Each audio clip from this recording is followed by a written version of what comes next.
Okay, here we are on the San Carlos Apache Res. It was a boring day, so I decided to come out and just see what I can video or film out here, since I haven't been taking much pictures lately. And let's see what we can find out there. Maybe we'll find some animals, or we'll find some kind of treasure, or we'll get some great shots. We'll see. But this land always holds something for all of us. I hope you guys enjoy.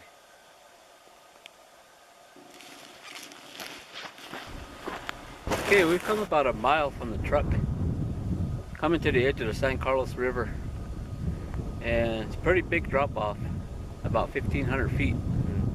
Kind of looks like one of the tributaries to the Grand Canyon. Really beautiful place down there. One day I'd like to go down there and walk down the river from Warm Springs all the way to San Carlos and take photos. I've done that trip twice, but I never took any pictures. This time I would like to take photos. So if you're interested in something like that, let me know. Now's the perfect time to do it. This time of year when the weather's not bad yet. It's still kind of warm in the daytime, it's cold at nights, but there are no snakes. So that's the thing I was waiting for. So let's go take a look at it. You can see the other edge of the canyon over there, and our elevation is about 4,000 feet, and it drops down all the way down to about maybe almost 1,200 feet in elevation. So it's a pretty dramatic drop off. I think you'll like it. Let's go check it out.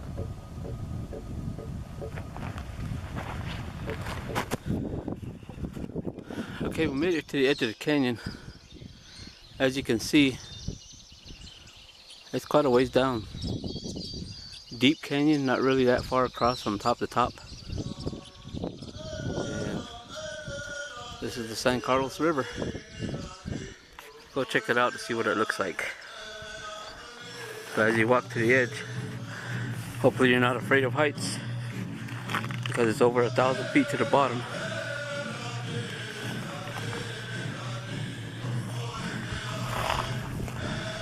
Look over this way. See the canyon going up toward Warm Springs. See Cherokee Butte in the background. Come around, there's hilltop in the background. See the edge, and there's the bottom.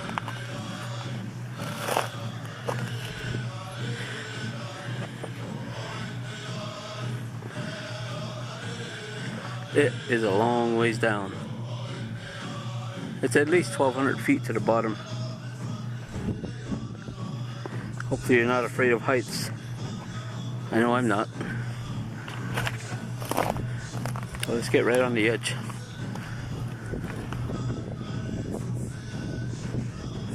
Right where I'm standing is about a 30-foot drop off. And there's the river. We can get a close-up of the river. Trees are starting to turn yellow. Beautiful down there.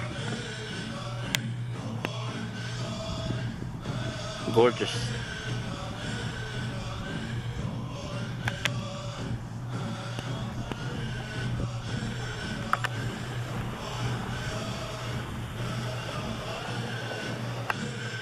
Maybe this is why I don't go to the Grand Canyon. I know it's not as big, but every bit as beautiful.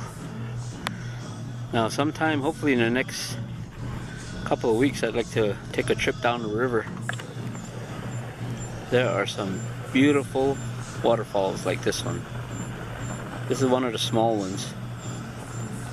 As you can see, the water is just crystal clear. Great for fishing, great for swimming. I believe this one has 3 little waterfalls that drop down into the next pool, and there's a bigger waterfall, I believe, upstream from here that I can't see from my point. But that'll be on my next trip. But as you can see, navigating it to the bottom is going to be kind of tough. Might even take some climbing. But I do climb. I do have training. So I may do it. Okay, this is the third waterfall I was talking about. I was able to get up a little higher and get a better view of it.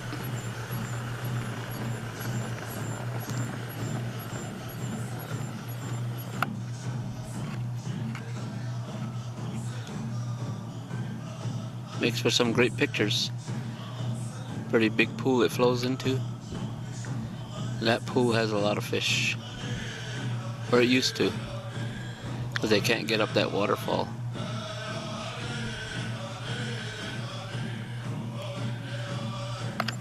A long ways down there. The other two waterfalls are lower in the picture. You can't see them from here behind a bush.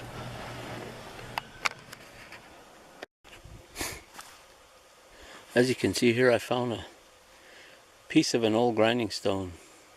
Call them a toddy. And a stone itself that they used to grind with, called a mono. And it looked like these two pieces went together because they almost formed together perfectly. A smooth surface. They would make this kind of motion, grind up all the seeds they find, turn it into a powder, and they would make it into cakes and breads and probably dry it out and have it for later. And that's how the people survived out here. These people were here more than 1,000 years ago. So coming across a little find like this is pretty interesting. Here on the San Carlos, many people have come and gone. A lot of our former family members, our ancestors from the 1800s who became famous and put us on the map, and their ancestors before them. There's also another group of people that science has studied called the Anasazi People, and there's several different groups of them. There's a Salado group, and they were the ones I believe that were the most common in this region of Arizona, south central Arizona. History says, and scientists say, that those people were here before the Apaches. Apaches say that those are our ancestors. So there's a conflict between the two different peoples of what they believe our history is. But whatever the case is, they lived here at one time, and they were relatively small people, short people, because of their cliff dwellings that we see here and there. But they not only resided in cliffs, they also resided on flat areas, such as this out here, for convenience. And how they survived out here is, no one's ever really been able to understand it. But they found a perfect place to camp, and because of it, they've left things behind. Without knowing it, they left their trail, sort of like a DNA trail of their life and their lifestyle behind for us to figure out and study. And we all have that option. Every race on the face of this earth has a chance to leave some kind of trail, to leave some kind of legacy, whether it be in the people or in the things that we build, or the places we live, the stories we tell, the history we write. It can exist in anything. How we choose to leave a legacy is what's going to tell our story. The people before us left a simple life. All the clues point to a very simple way of life: survival. Survival was their number one goal. So they did survive for thousands of years. And then comes the Native American in this region of the world. Their goal also was survivability. And we did survive on the land very well. We understood the land very well. But we also had a culture. We believed that there was one God. And we still believe that today. But yet, we're at a crossroads in the Native American life. Many of us have been absorbed by modern society, Christianity, the Industrial Revolution, basically all about making money. Money has taken over. Money is extremely powerful to the minds today. Most people believe that without money you cannot survive. I am Apache of the San Carlos Apache tribe, and I believe that there are other ways to survive other than having to have money. I never always had money in my life, but I did well most other times. I helped other people, and that's what Apaches believe, is that it's all about helping somebody. So the footprint that we leave behind is that crossover that we make between our old ways of our ancestors versus the new modern society of the settlers that came into this country and took over this land. So now we have to adapt and adjust to that.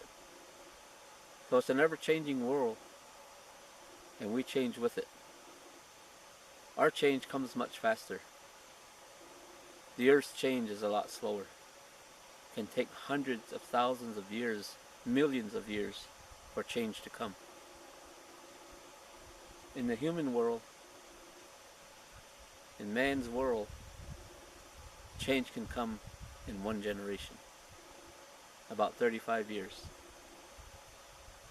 Change happens really fast, and if you don't keep up with it, it'll swallow you up and leave you behind. What I often think about is what's going on all over the world with natives, in this country anyways, and there are also natives in other countries who struggle with the people who came into their lives and took their world away from them, just like they did to us. But we, alive today, didn't experience any of that. We're experiencing the residual effects of what had happened. And for it to last more than 7 generations till now, it had to be a powerful change.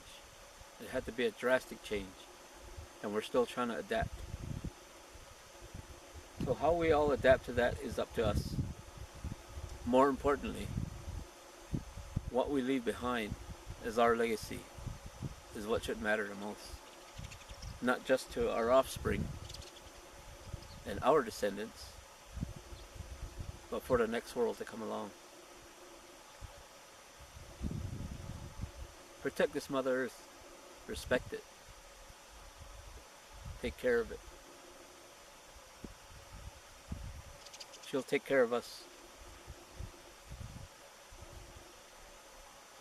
The world will be here long after mankind is gone.